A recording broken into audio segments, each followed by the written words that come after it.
Good morning, West Rocks. Today we are live from the Panther newsroom. My name is Antonia Sforza. And my name is Brooke McHugh. Today is Tuesday, May 16th, and it is a B-Day. A reminder that we will be following our testing schedule. It is the same schedule that we use during math testing. There is no win. Core students will have rehearsal at the end of the testing block. Students should report to the auditorium at 10 o'clock. Any 8th grader with $15 for the class photo should bring it to the main office by the end of the day today. It's time for Book Talk Tuesday. And now, over to Miss Sable.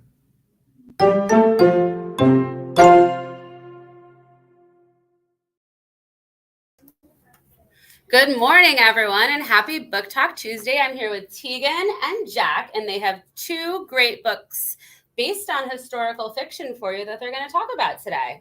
So we're going to start first with Tegan. Do you know anything about World War II? Well, if you do, you'd like this book. Sabotage is a nonfiction book set in World War II after the Nazis invaded Norway and got an essential ingredient for Hitler's greatest weapon, his very own nuclear bomb. When the Allies discovered this, they formed a group of Norwegian commandos armed with only skis, hope, and explosives. The result, the greatest sabotage of World War II.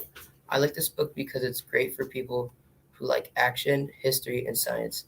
And the way the book is written is in great detail, so I recommend you go check it out. Thank you, Tegan. And Jack, we're going to move on to you today with your book. What is your book called? I Survived the Nazi Invasion. Have you ever wondered how Jewish POWs escaped from the confines of the Nazi soldiers, or how the Polish resistance operated during World War II? Well, then you should read it. I Survived the Nazi Invasion. In 1939, the Nazis invaded Poland while the Soviets invaded the other side. Two siblings, Max and Zena, were caught in the Nazis' Blitzkrieg, German for lightning war, and all the Jewish civilians were rounded up and put into the outskirts of the town. Others were not so lucky. Then their father was taken by the guards one night. One day they saw raspberries right outside the fence, so Max crawled under the fence to get them. However, the guards saw him and took Max to the police station, where someone goes and never comes out.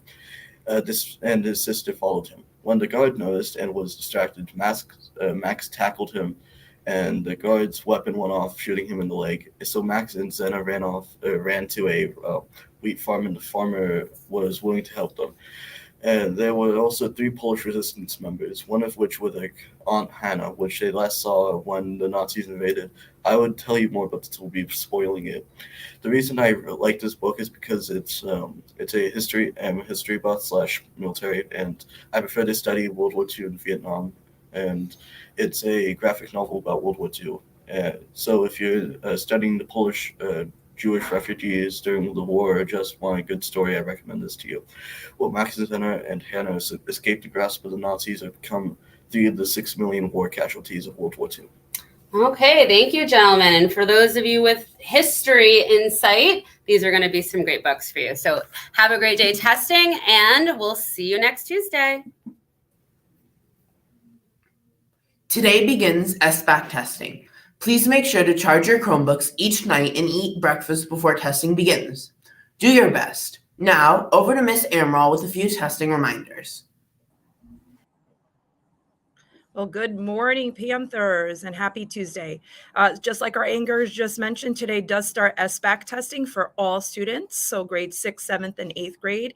You will be testing today in ELA. The test will be over 2 days, today and tomorrow. There is a listening section in the ELA test, so all students will be getting earbuds from their testing proctor, and you are going to be following the directions that present themselves on your screen. Remember that you want to read the directions very carefully. You want to eliminate some of the responses that you know are just obviously incorrect, and take your time.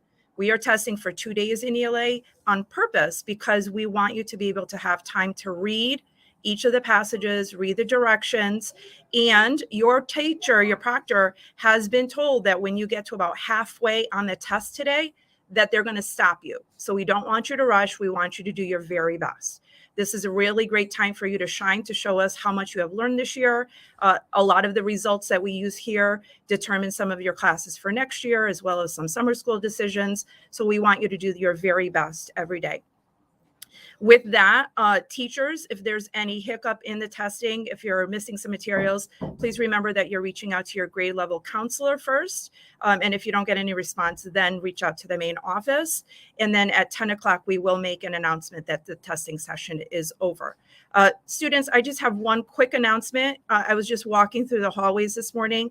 I noticed a lot of you are forgetting your Chromebooks at home. We are going to be testing for the next 4 days, and we really just don't have enough Chromebooks for everybody if you forget yours at home. So it's really important that you put your Chromebook in your backpack right before you go to sleep so that you know that it's there in the morning when you're grabbing your backpack, you're ready to head out the door, you're already ready to go. So if there's any hiccups on that, students, there were a couple of loners in the library learning commons. Not sure if there's any anymore because I did see there was a line of students this morning, but we're going to do our best this morning. I'll be walking around. If anybody has any questions or you're missing materials, you can reach out to me as well. So everyone, good luck on your ELA testing today, and I'll see you all in the hallways at 10 o'clock. Now back to our anchors. Today's lunch is teriyaki chicken with rice. And now over to Dr. Reynolds. Good morning. Real quick, I know Miss Amaral did a great job giving you all the details, so I won't go any further. Definitely try to do your best. Again, if you missed it, nobody's finishing today. No one will finish. Everyone's going to be about halfway through the test today because that's what your proctor is going to ask you to do. This is our testing schedule. Teachers, if you haven't posted it, please just make sure you write it either on the board, post it in Google Classroom. Just remind students as they move throughout the day. You heard it from Ms. Amaral. I'm going to say it again. There is no win today because there was a couple of people forgot about that yesterday. 8:30 to 10 in your testing sites. And we shouldn't be leaving the classroom. Again, we shouldn't be leaving unless it's an emergency. We're staying in our classroom and finishing our test. And good luck to our soccer and volleyball teams as they host Roten today after school. And just a reminder, if you are staying, make sure if you're outside for soccer, you stay outside. And if you're watching volleyball, you must stay in the gym once you leave the building. We're not allowed back in. With that, try your best. Do a great job on SBAC. Back to our anchors to wrap us up. Remember, the S in PAWS stands for safety.